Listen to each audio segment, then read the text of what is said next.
Sir, Mekedatu விவகாரம் தொடர்பாக 3ஆம் தேதி தமிழக முதல்வரும் கர்நாடக முதல்வரும் சந்திக்கிறாங்க. அதே நேரத்தில் அந்த மதியம் 12 மணிக்கு மேகதாது கட்ட போகிற அந்த இடத்துல வந்து போய் ஆய்வு பண்ண போகிறதா சொல்கிறாங்க.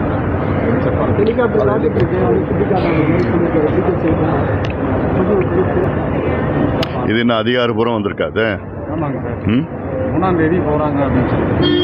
அதாவது அப்படி ஒன்று நடந்தால் இது தமிழ்நாட்டுக்கு மிகப்பெரிய ஒரு பாதகமாக இருக்கும். காரணம், மேகதாது அணையை நாம் ஏற்றுக்கொள்ளவில்லை, அங்கீகரிக்கவில்லை. அப்படி அங்கீகரிக்கப்படாத ஒன்றை பேச்சுவார்த்தை நடத்துவதில் எந்த அர்த்தமும் கிடையாது. பேச்சுவார்த்தை என்பது மத்திய அரசிடம் நடத்த வேண்டும், பிரதமர் மோடியிடம் நடத்த வேண்டும். அவரிடம் அழுத்தம் கொடுத்து இந்த மேகதாது அணை கட்டக்கூடாது, டிபிஆரை திரும்ப பெற வேண்டும் என்று உத்தரவை பிறப்பிக்க வேண்டும் மத்திய அரசு. அவ்வளவுதான். அதாவது இன்னைக்கு கர்நாடக அணையில் 62 டிஎம்சி தண்ணி இருக்கு. காவிரி ஒழுங்காற்று ஆணையம் கடந்த மாதத்தில் 2 முறை கர்நாடகாவை தண்ணீரை திறந்து விடுங்கள் என்று 2 முறை சொல்லியிருந்தோம். எங்கிட்ட தண்ணி இல்லை, நாங்கள் அனுப்ப மாட்டோம், கொடுக்க மாட்டோம்னு சொல்ற கர்நாடக அரசிடம் போய் பேச்சுவார்த்தை நடத்துவதா? இன்னைக்கு மேகதாது அணை கட்டுறதுக்கு முன்பாகவே தமிழ்நாட்டுக்கு தண்ணி கொடுக்க மறுக்கின்ற கர்நாடகா தண்ணி வச்சிருந்தோம். நாளைக்கு அணை கட்டிட்டாங்கன்னா குடிப்பதற்கு கூட தண்ணி கிடைக்க போறது கிடையாது. இது மிகப்பெரிய ஒரு தவறு. முதலமைச்சர் போகக்கூடாது. முதலில் அனைத்து கட்சி கூட்டத்தை கூட்டுங்கள். இது டிவிகே பிரச்சனை கிடையாது. மீண்டும் மீண்டும் சொல்லிட்டு இருக்கிறேன். தமிழ்நாட்டினுடைய பிரச்சனை இது. வேற விதமா கர்நாடகா கொண்டு போயிட்டு இருக்காங்க. அந்த சூழ்ச்சியில முதலமைச்சர் அவர்கள் விழக்கூடாது. ஏன்னா மத்தியில் இருக்கிற பிஜேபியும் சரி, கர்நாடகாவில் இருக்கிற காங்கிரஸும் சரி, இதுல ஒன்று கூட்டு சதி செஞ்சுட்டு இருக்காங்க. இந்த சதியில தமிழ்நாடு அதில் விழக்கூடாது, முதலமைச்சர் அதில் விழக்கூடாது. இது ஒட்டுமொத்த விவசாயிகளுடைய கோரிக்கை, தமிழ்நாட்டு மக்களுடைய கோரிக்கை. அதனால் இது நிச்சயமா அது செய்யக்கூடாது. இது கடந்த காலத்தில் பேச்சுவார்த்தை நடத்தினது காவிரி தண்ணிக்காக, மேகதாது அணைக்காக கிடையாது. மேகதாது அணையே நம்ம அங்கீகரிக்கப்படலை, கட்டக்கூடாது என்பதற்கு போய் பேச்சுவார்த்தை போய், அதுவும் கர்நாடகா போய் அங்கே போய் நடத்துவதில் என்ன அர்த்தம் இருக்கு? யார் முதலமைச்சரை வழி நடத்துறான்னு தெரியல. இது தவறான ஒரு போக்கு. இது நிச்சயமா இது கண்டிக்கத்தக்கது. அப்படி ஒன்று நடந்தால் இதை தவிர்க்க வேண்டும், முதலமைச்சர் அவர்கள் தவிர்க்க வேண்டும்.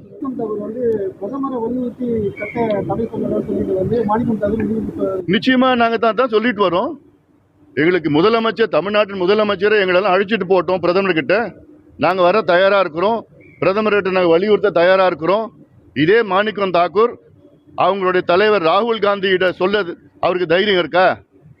இதே ராகுல் காந்தி அவர்கள் அந்தமான் நிக்கோபார் தீவில் மத்திய அரசு கிரேட் நிக்கோபார் திட்டம் கட்டக்கூடாதுன்னு, ஏன் கட்டக்கூடாது, காடுகளை அழிக்கின்ற திட்டம்னு சொல்லி கட்டக்கூடாதுன்னு சொல்ல ராகுல் காந்தி அவர்கள் இங்கே மேகதாது அணை கட்டினாங்கன்னா 12,500 ஏக்கர் காட்டை அழித்து 3 புலிகள் சரணாலயங்களை அழித்து கட்ட ஒரு சூழல் வரும்.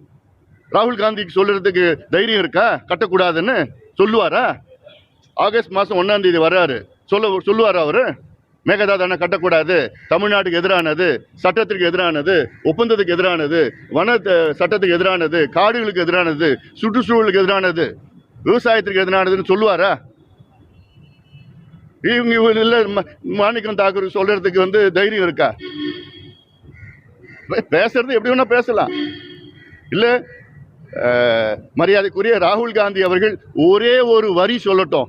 என்னன்னு, கர்நாடகாவில் மேகதாது அணை கட்டக்கூடாதுன்னு ஒரே ஒரு வரி சொல்லட்டும், நாங்க என்டிஏல இருந்து விலகுறோம். பாமக தலைவர் அன்புமணி ராமதாஸ் செய்தியாளர்களை சந்தித்தார். அப்பொழுது முதலமைச்சர் கர்நாடகா சென்று பேச்சுவார்த்தை நடத்துவது தேவையற்றது என்றும் பல்வேறு கருத்துக்களையும் முன்வைத்து பேசிய அந்த காட்சிகளை பார்த்தோம். விவரங்களை தருவதற்காக இணைகிறார் நம்முடைய செய்தியாளர் ராஜேஷ். மேகதாது அணை விவகாரம், கர்நாடகாவிற்கு முதலமைச்சர் செல்வது போன்ற விஷயங்களில் பரபரப்பாக பேசுபொருளாக பேசப்பட்டு வரக்கூடிய சூழலில் தற்பொழுது பாமக தலைவர் அன்புமணியும் தன்னுடைய கருத்துக்களையும் கேள்விகளையும் முன்வைத்த காட்சிகளை பார்த்தோம். அவருடைய வாதம் என்னவாக இருக்கிறது? ஹாசினி வணக்கம்.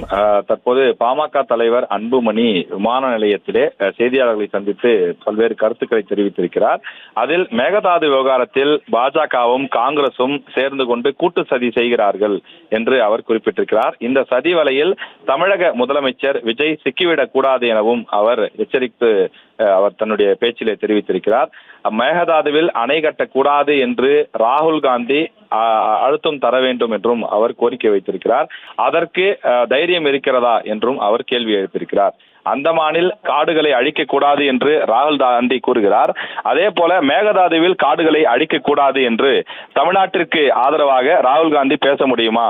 ராகுல் காந்தி அணையை கட்டக்கூடாது என்று தமிழ்நாட்டிற்கு ஆதரவாக ஒரு வரி கூறினால் கூட என்டிஏ கூட்டணியிலிருந்து நான் விலக தயாராக இருக்கிறேன் என்று மாணிக்கம் தாக்கூரின் குற்றச்சாட்டுக்கு கேள்விக்கு அவர் பதிலடி கொடுத்திருக்கின்றார். தொடர்ந்து மேகதாது அணை தொடர்பாக கர்நாடகா சென்று பேச்சுவார்த்தை நடத்தினால் தமிழ்நாட்டிற்கு மிகப்பெரிய பாதகமாக இருக்கும். மேகதாது அணையை நாம் ஏற்றுக்கொள்ளவில்லை, அங்கீகரிக்கவில்லை.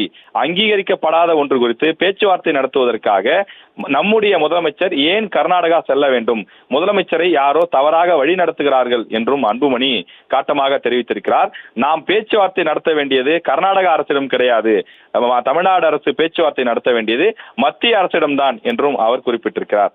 மத்திய அரசுக்கு அழுத்தம் கொடுத்து மேகதாது அணையை கட்டக்கூடாது, அது கட்டுவதற்கான அந்த உத்தரவை, அந்த டிபிஆரை திரும்ப பெறுவதற்கான நடவடிக்கைகளில் ஈடுபட வேண்டும் எனவும், கர்நாடக அணையின் 62 டிஎம்சி தண்ணீர் இருக்கின்றது, தண்ணீர் திறந்துவிட வேண்டும் என்று காவிரி ஒழுங்காற்று ஆணையம் 2 முறை சொல்லியும் தண்ணீர் இல்லை, திறந்துவிட மாட்டோம் என்று கர்நாடகம் சொல்லக்கூடிய நிலையில் அவர்களிடமே சென்று பேச்சுவார்த்தை நடத்துவதை ஏற்றுக்கொள்ள முடியாது என்றும் அவர் குறிப்பிட்டிருக்கின்றார். அது மட்டும் இல்லாமல் மேகதாது அணை கட்ட முன்பே தண்ணீர் கொடுக்க மறுக்கும் கர்நாடகா மேகதாதுவில் அணையை கட்டிவிட்டால் எப்படி நமக்கு தண்ணீர் கொடுப்பார்கள் என்றும் அன்புமணி கேள்வி எழுப்பியிருக்கிறார்.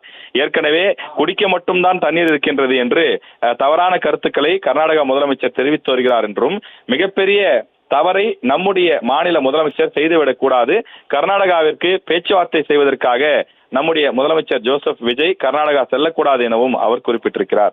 அது மட்டும் இல்லாமல் இது ஏதோ தாவேகாவினுடைய பிரச்சனை கிடையாது, இது ஒட்டுமொத்த தமிழ்நாட்டு மக்களுடைய பிரச்சனை. எனவே தமிழக முதலமைச்சர் ஜோசப் விஜய் அனைத்து கட்சி கூட்டத்தை உடனடியாக கூட்ட வேண்டும், அனைத்து கட்சிகளுடைய கருத்துக்களை கேட்டறிந்து கொண்டு சட்டமன்ற கட்சி தலைவர்கள், நாடாளுமன்ற உறுப்பினர்களை அழைத்து கொண்டு பிரதமரை சந்திக்க வேண்டும். ஒட்டுமொத்த தமிழ்நாட்டின் குரலாக பிரதமரை சந்தித்து நம்முடைய கோரிக்கையை வலியுறுத்த வேண்டும். மத்திய அரசை வலியுறுத்தி அவர்களிடமிருந்து உரிய தீர்வை நாம் பெற வேண்டுமே தவிர கர்நாடகத்திடம் சென்று பேசுவதனால் அதில் என்ன அர்த்தம் இருக்கின்றது? இது தவறான போக்கு, முதலமைச்சர் இதனை தவிர்க்க வேண்டும் என்றும் அவர் குறிப்பிட்டிருக்கிறார். அதே போல 2018 ஆண்டு தீர்ப்பு உள்ளிட்ட பல விஷயங்களும் குறிப்பிட்டு அன்புமணி காட்டமாக இந்த கர்நாடக அணை சம்பந்தமான விஷயத்தை தெரிவித்திருக்கிறார். விவரங்களுக்கு நன்றி ராஜேஷ்.